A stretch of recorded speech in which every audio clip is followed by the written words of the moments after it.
Welcome back my dear friends. आज हम चर्चा करने वाले हैं ऑब्जेक्टिव क्वेश्चन का। ठीक है दोस्तों, तो आज हम आपके लिए लेकर आए हैं साइंस का सेट। ठीक है दोस्तों, ये 2021 के एग्जाम के लिए बहुत ही इम्पोर्टेंट है और मैंने इसमें बहुत ही इम्पोर्टेंट साइंस का क्वेश्चन जो है डाले हैं। ठीक है दोस्तों, तो आप इसे देख लीजिएगा और मेरे साथ ही आपको इस सेट को याद करते हुए चलना है। ठीक है दोस्तों, चलिए आइए हम अपने क्वेश्चन पर चलते हैं। देखिए हमारा पहला क्वेश्चन दिया गया है। पहला क्वेश्चन हमारा है, ध्यान दीजिएगा आप, कि विरंजक चूर्ण का रासायनिक सूत्र है। यानी हमारा क्वेश्चन दिया गया है विरंजक चूर्ण का रासायनिक सूत्र है। ऑप्शन नंबर ए है हमारा CaOH का whole twice. Option number B है CaOCl2। ऑप्शन नंबर सी है CaCO3 और ऑप्शन नंबर डी है CaHCO3 के होल ट्वाइस। ठीक है दोस्तों, तो ध्यान दीजिए इसका आंसर कौन होगा। आपको इसका आंसर देखना है, तो इसका आंसर आपका हो जाएगा CaCO3। ठीक है, याद रखिएगा इसका आंसर क्या होगा, CaCO3 यानी कैल्शियम कार्बोनेट। ठीक है दोस्तों, चलिए आइए हम 2 नंबर क्वेश्चन को देखते हैं। आप ध्यान से समझते चलिएगा सारे क्वेश्चन को। 2 नंबर हमारा क्वेश्चन है कि निम्न में कौन सा यौगिक ईंधन के रूप में इस्तेमाल किया जाता है। ऑप्शन नंबर है इथेनॉल, दूसरा ऑप्शन है प्रोपेनॉल, एथेनोइक अम्ल और सभी। ठीक है दोस्तों, इनमें से कौन सा आंसर होगा बताना है आपको। तो चलिए दोस्तों हम इसका आंसर बता देते हैं आपका कि यौगिक के रूप में एथेनॉल को प्रयोग किया जाता है। यौगिक के रूप में एथेनॉल को प्रयोग किया जाता है। ठीक है दोस्तों, आइए क्वेश्चन नंबर 3 देखते हैं। क्वेश्चन नंबर 3 हमारा है कि कौन सा कार्बनिक यौगिक सबसे अधिक अभिक्रियाशील है। ठीक है दोस्तों, इसमें हम 48 क्वेश्चन डाले हैं सेट में और अब सब्जेक्टिव है इसका है, तो सब्जेक्टिव भी मैं आपको बता देता हूँ कौन से क्वेश्चन है। इसका आंसर तो नहीं दे पाऊंगा, वीडियो लंबी हो जाएगी, लेकिन क्वेश्चन बता देता हूँ। ठीक है, कौन सा कार्बनिक यौगिक सबसे अधिक अभिक्रियाशील है। ऑप्शन हमारा है CH4, ऑप्शन बी है C2H6, ऑप्शन सी है C2H4 एंड ऑप्शन डी है C3H8। ठीक है दोस्तों, चलिए इसका आंसर बताते हैं हम आपको। इसका आंसर हो जाएगा C2H4। इसका आंसर क्या हो जाएगा, C2H4। याद रखिएगा C2H4। ठीक है, अगला क्वेश्चन हमारा एथेन हो जाएगा। अगला क्वेश्चन है शुद्ध जल का pH मान होता है। शुद्ध जल का pH मान कितना होता है दोस्तों, तो आपको पता होना चाहिए कि शुद्ध जल का pH मान 7 होता है। ठीक है, इसका आंसर हो जाएगा हमारा बी। ठीक है, आगे चलते हैं हम क्वेश्चन नंबर 5 की तरफ कि निम्न में से कौन सा असंतृप्त हाइड्रोकार्बन है। असंतृप्त हाइड्रोकार्बन है। यहाँ पर देखिए लिखने में थोड़ा सा मिसप्रिंटिंग हुआ है, 2 नीचे रहेगा और 6 भी नीचे रहेगा, यहाँ पर भी 2 नीचे 4 नीचे रहेगा। ठीक है, आइए हम देखते हैं इसका ऑप्शन है ना CH4, C2H6, C2H4 और सभी। ठीक है, इसका आंसर कौन सा हो जाएगा दोस्तों, याद रखिएगा इसका आंसर होगा C2H4। इसका आंसर हो जाएगा C2H4। ठीक है, चलिए दोस्तों हम क्वेश्चन नंबर 6 देखते हैं। क्वेश्चन नंबर 6 हमारा है ग्लूकोज के एक अणु में ऑक्सीजन के कितने परमाणु होते हैं। तो ग्लूकोज के एक अणु में ऑक्सीजन के कितने परमाणु होते हैं, याद रखिएगा दोस्तों ग्लूकोज के एक अणु में ऑक्सीजन के 6 परमाणु होते हैं। ठीक है, ग्लूकोज के सूत्र आप याद होगा तो उसमें आपको पता होगा कि ग्लूकोज के एक अणु में ऑक्सीजन की संख्या O6 होता है। ठीक है, आइए देखते हैं हम अगला क्वेश्चन हमारा है कि सल्फर परमाणु की बाह्यतम कक्षा में इलेक्ट्रॉन की संख्या कितनी होती है। सल्फर के S के बाह्यतम कक्षा में इलेक्ट्रॉन की संख्या कितनी होती है। तो चलिए दोस्तों इसका आंसर हम बता देते हैं। इसका आपका हो जाएगा 6। उसके बाह्यतम कक्षा में 6 इलेक्ट्रॉन होता है। ठीक है, आप निकाल कर देख लीजिएगा। कौन सा हाइड्रोकार्बन सबसे सरल यौगिक है, सबसे सरल यानी सबसे आसान यौगिक है। Methane, ethane, propane, butane. इसका आंसर क्या हो जाएगा दोस्तों, तो इसका आंसर हमारा होगा ए, मीथेन। ठीक है, इसका आंसर क्या हो जाएगा, मीथेन। अगला हमारा है निम्न में से किस धातु का गलनांक सबसे कम होता है। एल्युमिनियम का, सोडियम का और कॉपर का, आयरन का। तो दोस्तों इसका आंसर हो जाएगा हमारा सोडियम। इसका आंसर क्या हो जाएगा, सोडियम। सोडियम का गलनांक सबसे कम होता है। चलिए दोस्तों 10 नंबर क्वेश्चन देखते हैं। 10 नंबर क्वेश्चन हमारा है कि एल्केन निम्न में से कौन सा उपधातु है। निम्न में से कौन सा उपधातु है।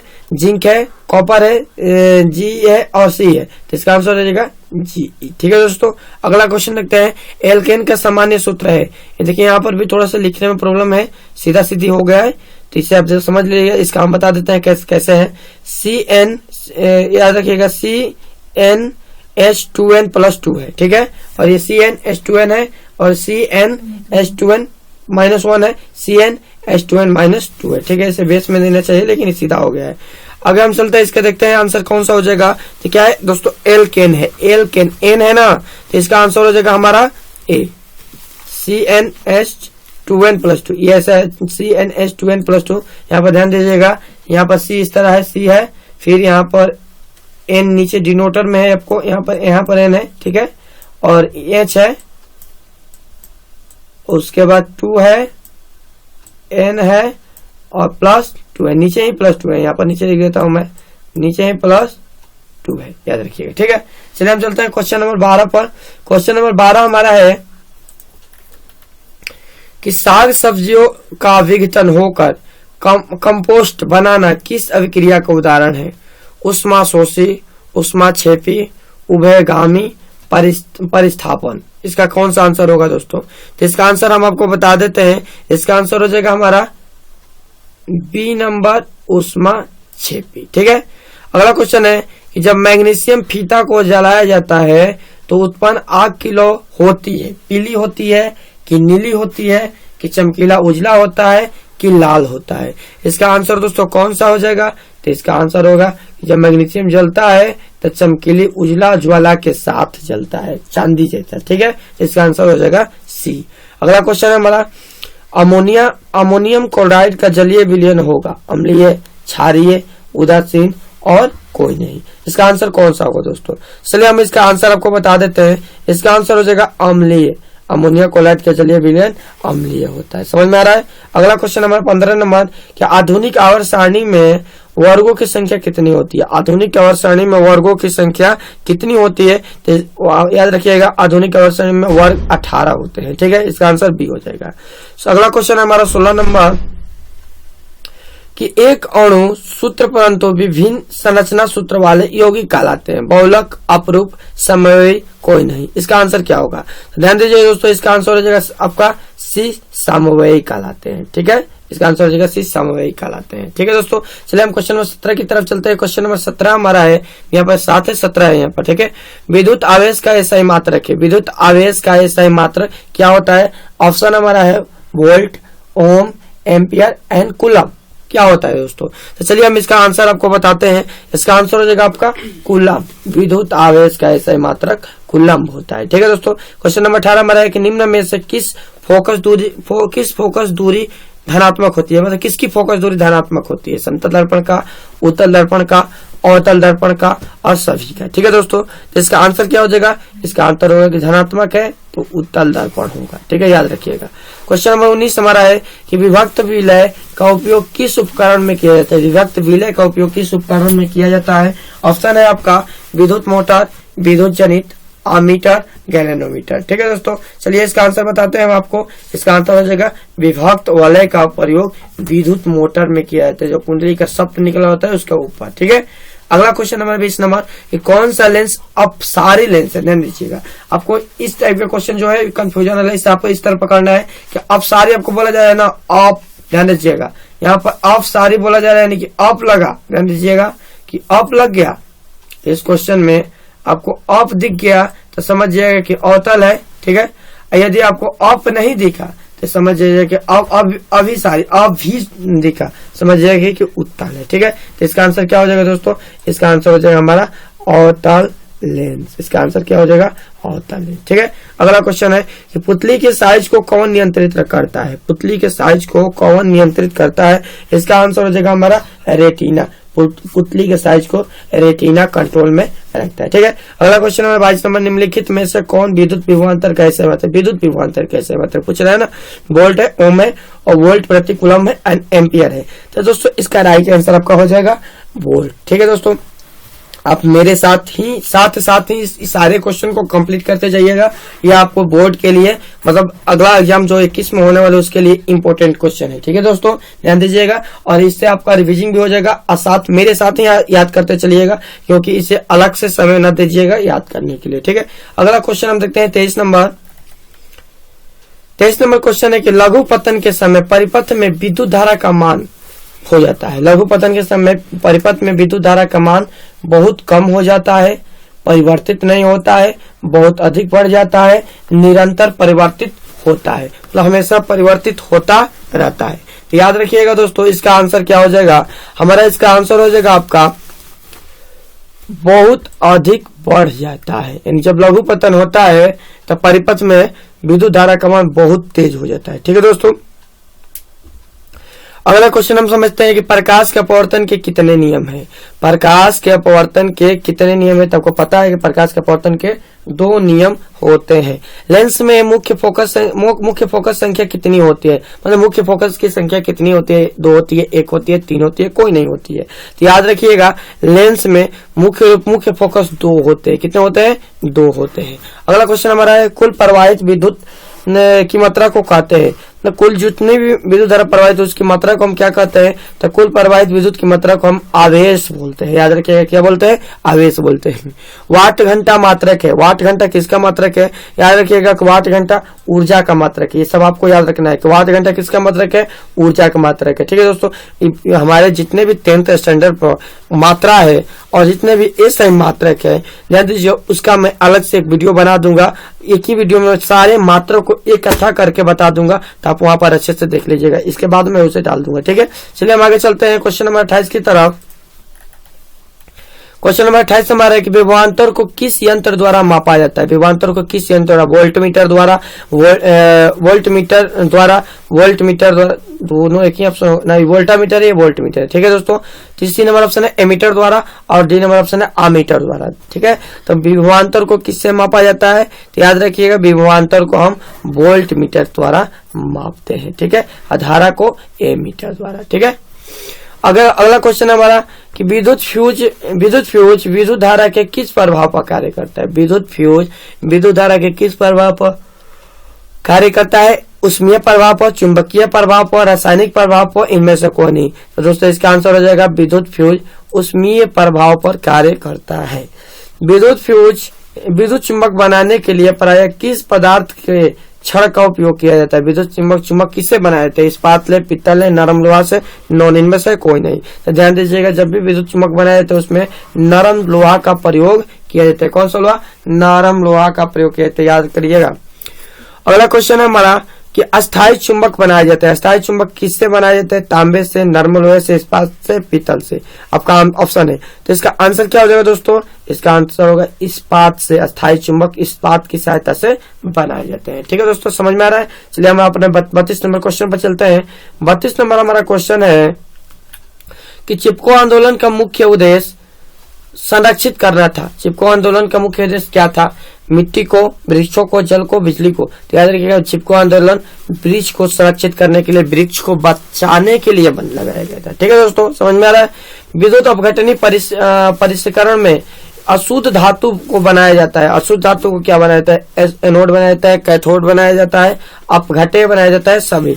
इनमें से कौन सा आपका आंसर हो जाएगा, तो याद रखिएगा विद्युत अपघटनी में परिष्करण में एनोड बनाया जाता है। क्या बनाया जाता है, एनोड बनाया जाता है। याद रखिएगा विद्युत अपघटनी परिष्करण में अशुद्ध धातु को एनोड बनाया जाता है, याद है ना। चलिए अगला क्वेश्चन हमारा है कि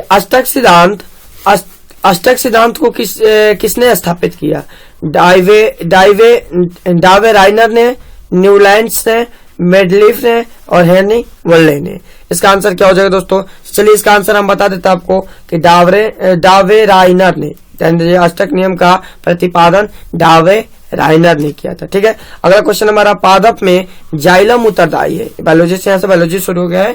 पादप में जाइलम उत्तरदायी है। जाइलम उत्तरदायी किसके लिए, जलवहन के लिए, भोजन पाचन के लिए, अमीनो अम्ल के वहन के लिए, ऑक्सीजन का वहन के। जाइलम का क्या कार्य होता है, देखिए पादप में 2 होते हैं उत्तक, एक जाइलम उत्तक होता है, एक फ्लोएम उत्तक होता है। तो दोनों का कार्य बांट दिया गया है। तो याद रखिएगा इसका आंसर क्या हो जाएगा, इसका आंसर हो जाएगा जल का वहन, यानी कि पृथ्वी से जल और खनिज को पत्तियों तक पहुंचाता है, यानी कि रसोई घर तक पहुंचाता है। ठीक है, अगला क्वेश्चन हमारा अलैंगिक जनन मुकुलन द्वारा होती है।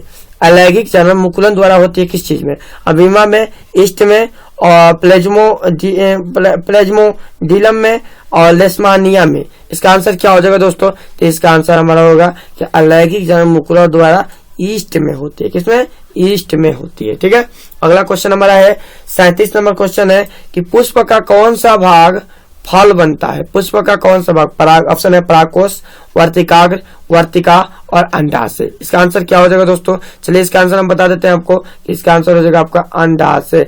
पुष्प का अंडाशय वाला भाग जो होता है वह फल में परिवर्तित हो जाता है। समझ में आ रहा है? अगला क्वेश्चन नंबर है कि मस्तिष्क का कौन सा भाग शरीर की स्थिति एवं संतुलन का अनुरक्षण करता है? मस्तिष्क का कौन सा भाग शरीर की स्थिति और संतुलन को बनाए रखता है? इसका ऑप्शन नंबर अग्र मस्तिष्क, मध्य मस्तिष्क, अनुमस्तिष्क, इनमें से सभी। तो दोस्तों इसका आंसर हमारा हो जाएगा, याद रखिएगा, अनुमस्तिष्क। क्या हो जाएगा? अनुमस्तिष्क। ठीक है। अगला क्वेश्चन है कुवांशगत नियमों का प्रतिपादन किसने किया? चार्ल्स डार्विन ने, रॉबर्ट हुक ने, जेसी बोस ने और गेगरचंद मंडल ने। तो इसका आंसर क्या हो जाएगा? तो इसका आंसर हो जाएगा गेगरचंद मंडल। ठीक है दोस्तों। अगला क्वेश्चन हमारा है स्त्रियों में लिंग गुण सूत्र का युग्म होता है। लिंग गुण सूत्र का युग्म होता है XY, XX, YY और इनमें से सभी। स्त्री में कौन सा गुणसूत्र होता है? जिसका आंसर हो जाएगा दोस्तों हमारा XX। इसका आंसर क्या हो जाएगा? X। स्त्री में केवल X और X पाया जाता है, जबकि पुरुष में XY दोनों पाया जाता है। ठीक है। अगला हमारा क्वेश्चन है कि स्लाइड को सर्वप्रथम कंपाउंड माइक्रोस्कोप से देखा जाता है। 5x पर, 10x पर, 25x पर, 45x पर। इसका आंसर क्या हो जाएगा? तो दोस्तों इसका आंसर हो जाएगा हमारा बी नंबर 10x पर। ठीक है।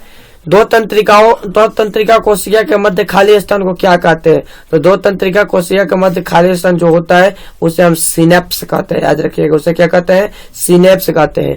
निम्न में से कौन आहार श्रृंखला का निर्माण करता है? निम्न में से कौन आहार श्रृंखला का निर्माण करता है? घास, गेहूं तथा आम, घास, बकरी तथा मानव, बकरी, गाय तथा हाथी, घास, बकरी तथा मछली। तो दोस्तों इसका आंसर हमारा हो जाएगा घास, बकरी तथा मानव। ठीक है। अगला क्वेश्चन हम चलते हैं 44 नंबर क्वेश्चन को देखते हैं। 44 नंबर क्वेश्चन है कि पाचन क्रिया पूर्ण होती है। पाचन क्रिया कहाँ पूर्ण होती है? अग्नाशय में, बड़ी आंत में, छोटी आंत में, ग्रास नली में। तो याद रखिएगा कि पाचन की क्रिया मुख गुहा से शुरू होकर अब बड़ी आंत में जाकर खत्म हो जाती है। ठीक है। अगला क्वेश्चन है पादप हार्मोन का उदाहरण है पेप्सिन, एड्रेनालिन, ऑक्सिन, टेस्टोस्टेरोन। तो ध्यान पादप हार्मोन का उदाहरण है। पादप हार्मोन में से कौन है? तो दोस्तों इसका आपका आंसर हो जाएगा पेप्सिन। नहीं, ध्यान दीजिएगा, यहाँ पर थोड़ा सा क्वेश्चन में प्रॉब्लम हो गया है। यहाँ पर क्वेश्चन है हमारा कि पादप हार्मोन का उदाहरण नहीं है। याद रखिएगा, ये क्वेश्चन क्या है हमारा, इस पर थोड़ा सा ध्यान दीजिएगा आप। यह क्वेश्चन हमारा है कि पादप हार्मोन का, याद रखिएगा, थोड़ा सा ध्यान दीजिएगा, पादप, ये क्वेश्चन है हमारा कि पादप हार्मोन का उदाहरण नहीं है। यहाँ पर है कि नहीं है, ध्यान रखिएगा, यहाँ पर क्या है? नहीं है। ठीक है। यहाँ पर नहीं है, नहीं है, यानी कि इनमें देखिए एड्रेनालिन है जो पादप हार्मोन है, ऑक्सिन भी पादप हार्मोन है, टेस्टोस्टेरोन भी पादप हार्मोन है, लेकिन यहाँ पर जो पेप्सिन है यह पादप हार्मोन नहीं है। ये हमारा हो जाएगा राइट आंसर। ठीक है। क्वेश्चन थोड़ा सा प्रॉब्लम है, इसमें देख लीजिएगा।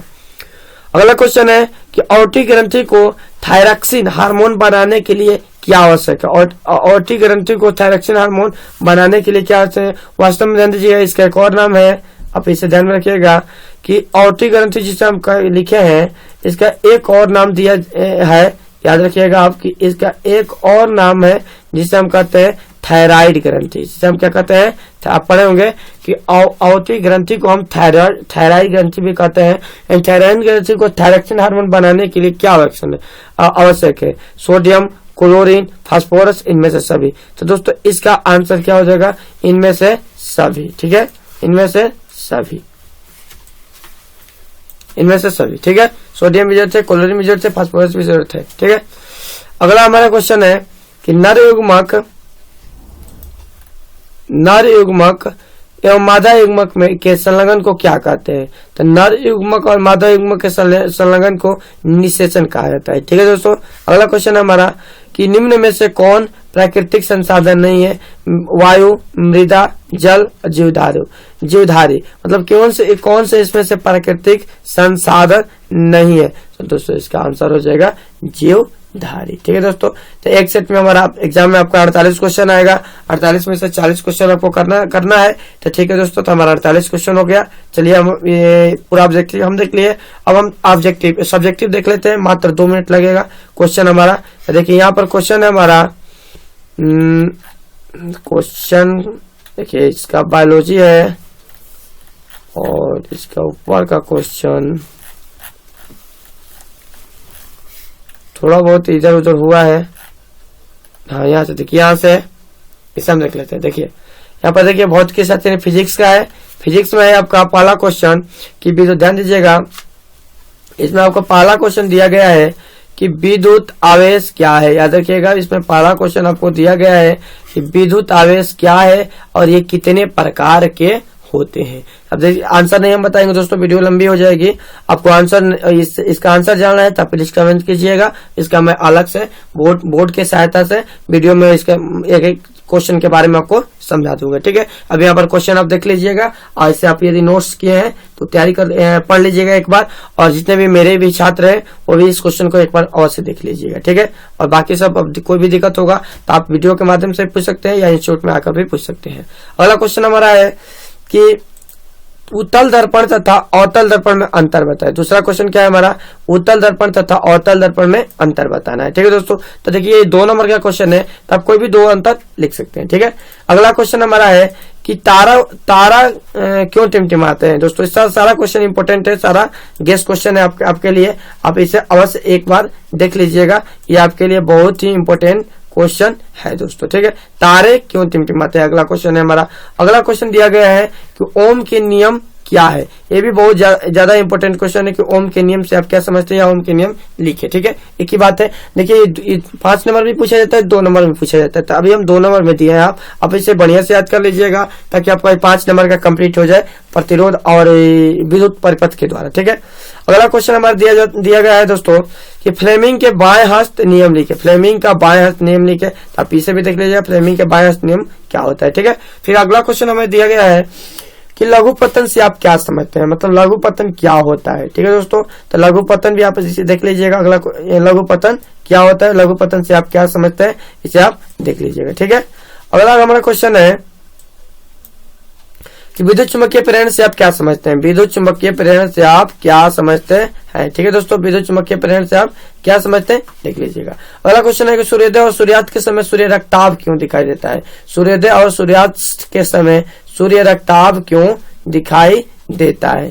सूर्योदय और सूर्यास्त के समय सूर्य रक्ताभ क्यों दिखाई देता है, इसे देख लीजिएगा। इसे हमारा क्वेश्चन देखिए, यहाँ पर 8 क्वेश्चन हम दिए ना, इसमें से आपको 4 करना है, 4 को छोड़ देना है। लेकिन आप ऐसा कीजिएगा कि इसमें से 8 क्वेश्चन भी आप तैयार कर लीजिएगा। 8 का 8 क्वेश्चन आपको ये अच्छे से लर्न करना है, पढ़ लेना है। ठीक है दोस्तों, उसके बाद चलिए हम दीर्घ उत्तरीय पर चलते हैं। तो दीर्घ उत्तरीय हमारा क्वेश्चन है, दीर्घ उत्तरीय में देखिए 2 क्वेश्चन आता है। फिजिक्स से आपको 2 क्वेश्चन आता है और 2 क्वेश्चन में से 1 क्वेश्चन आपको बनाना रहता है। और देखिए फिजिक्स से 6 नंबर का क्वेश्चन आता है, बाकी सब सब्जेक्ट से 5-5 नंबर का क्वेश्चन आएगा, लेकिन फिजिक्स से 2 क्वेश्चन आता है, 6 नंबर का आता है। तो यहाँ पर हम 2 क्वेश्चन डाले हैं, अब देखिएगा ध्यान से। तो पहला क्वेश्चन हमारा है कि उत्तल लेंस में A1/V - 1/U = 1/F को सूत्र स्थापित कीजिए। तो इसको सिद्ध कर रहे हैं। ठीक है दोस्तों, तो आप इसके यदि आप ये आता हो तो सही है, यदि इसमें कोई प्रॉब्लम हो तो प्लीज कमेंट कीजिएगा, मैं इसका अलग से एक वीडियो बना दूंगा ताकि आपको अच्छे से समझ में आ जाए। ठीक है, अगला क्वेश्चन हमारा है कि विद्युत मोटर क्या है, इसके सिद्धांत एवं कार्यविधि। इसमें आपको क्या करना है, विद्युत मोटर के बारे में बताना है और विद्युत मोटर के फिगर भी आपको बना देना है। ठीक है, 6 नंबर का क्वेश्चन है ना, फिगर बनाकर उसके बाद इसका व्याख्या कर देना है। समझ में आ रहा है दोस्तों। चलिए हम चलते हैं रसायन शास्त्र में। रसायन शास्त्र में हमारा है कि पहला देखिए 11 नंबर क्वेश्चन, अवक्षेपण अभिक्रिया से आप क्या समझते हैं। हमारा क्वेश्चन है कि अवक्षेपण अभिक्रिया से आप क्या समझते हैं। ठीक है दोस्तों, अवक्षेपण अभिक्रिया से आप क्या समझते हैं, पहला क्वेश्चन। दूसरा क्वेश्चन दिया गया आपको कि जल के अनुपस्थिति में अम्ल का व्यवहार अम्लीय क्यों होता है। सब सारा क्वेश्चन इंपॉर्टेंट है दोस्तों। ठीक है, अगला हमारा है कि मिश्र धातु क्या होता है, उदाहरण दीजिए। मिश्र धातु से आप क्या समझते हैं, उन्हें उदाहरण दीजिए, ये हमारा अगला क्वेश्चन है। ठीक है दोस्तों, फिर अगला क्वेश्चन हमारा लोहे के जंग लगने से बचाने के उपाय लिखे। लोहे के जंग लगने से बचाने करने के उपाय बताए। अब कोई भी 2 उपाय बता दीजिएगा, 2 काफी है, ठीक है। 2 उपाय, ज्यादा लॉन्ग नहीं लिखेगा, कम से कम 25 से 30 वर्ड हो जाना चाहिए, बाकी सब सही है, ठीक है। चलिए हम चलते हैं अगला क्वेश्चन। ये 15 नंबर क्वेश्चन देखिए, 15 नंबर ऊपर हो गया ना, यहाँ पर 15 नंबर यहाँ है, देखिए 15 नंबर क्वेश्चन है कि बेंजीन एवं साइक्लोहेक्सेन की संरचना लिखे। बेंजीन और साइक्लोहेक्सेन आप लिख लीजिएगा, बेंजीन और साइक्लोहेक्सेन की। देखिए दोस्तों, तो इसमें आपको क्या करना है कि बेंजीन में आपका 5 से 6 कार्बन होता है और साइक्लोहेक्सेन में भी 6 कार्बन होता है। 6 कार्बन के संगे आपका हाइड्रोजन जोड़ देना है, हो जाएगा, 2 संरचना बनाएंगे, आपका काम हो जाएगा, ठीक है। अगला क्वेश्चन हमारा है कि क्या होता है जब, ध्यान दीजिएगा, क्या होता है जब धातुएं जब जल के साथ अभिक्रिया करते हैं। धातु जब जल के साथ अभिक्रिया करेगी तो क्या होता है, आप इसे देख लीजिए, पढ़ लीजिएगा। अगला क्वेश्चन है भर्जन और निष्पादन में अंतर बताए। भर्जन और निष्पादन में कोई 2 अंतर आपको लिख देना है, बस काफी है, ठीक है। चलिए दोस्तों हम आगे चलते हैं। अगला क्वेश्चन हमारा कि निम्न यौगिक का संरचना सूत्र लिखे। देखिए 5 दिए गए, ऐसा क्वेश्चन आया तो आपका मान लीजिए एकदम चांदी ही चांदी है, ठीक है। यहाँ पर देखिए केवल संरचना लिखना है, 5 है ना, संरचना लिख देना है। मीथेन का संरचना लिख देना है, इथेन का, प्रोपेन का, ब्यूटेन का, पेंटेन का, कितने आसान है। आप इसे अवश्य एक बार रिवीजन कर लीजिएगा कि संरचना कैसे लिखा जाता है, एक बार आपको रिवीजन कर लेना है, ठीक है। चलिए हम अगला क्वेश्चन देखते हैं। हमारा अगला क्वेश्चन है कि अयस्कों से, इसमें से दोनों में से कोई एक आपको करना है, तो आप दोनों कर लीजिएगा, अभी तो आपको दोनों पढ़ लीजिएगा, एग्जाम में ना एक करना है।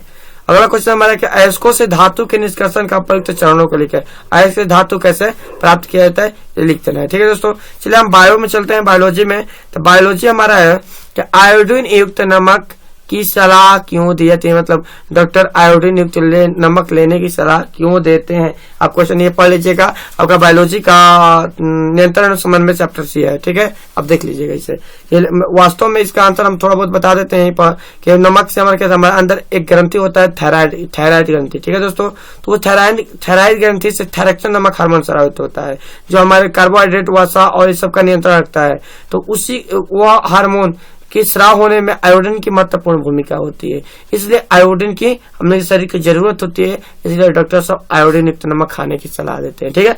अगला हमारा जाइलम और फ्लोएम में अंतर बताए। तो ये हमारा पेड़ पौधा का 2 ऊतक है ना, इसे आप देख लीजिएगा, जाइलम और फ्लोएम में कोई भी 2 अंतर आप देख लीजिएगा, ठीक है दोस्तों। चलिए हम अगला देखते हैं क्वेश्चन। अगला क्वेश्चन हमारा है पाचक एंजाइम का कार्य क्या है। सबसे महत्वपूर्ण क्वेश्चन है दोस्तों, ध्यान दीजिएगा, ये 5 नंबर में भी क्वेश्चन पूछ सकता है, इसे आप अवश्य पढ़ लीजिएगा, ठीक है। पौधे में द्विनिषेचन, निषेचन में देखिए तो दूसरा दे दिए है, कोई बात नहीं, देख लीजिए। पौधे में द्विनिषेचन का वर्णन करें।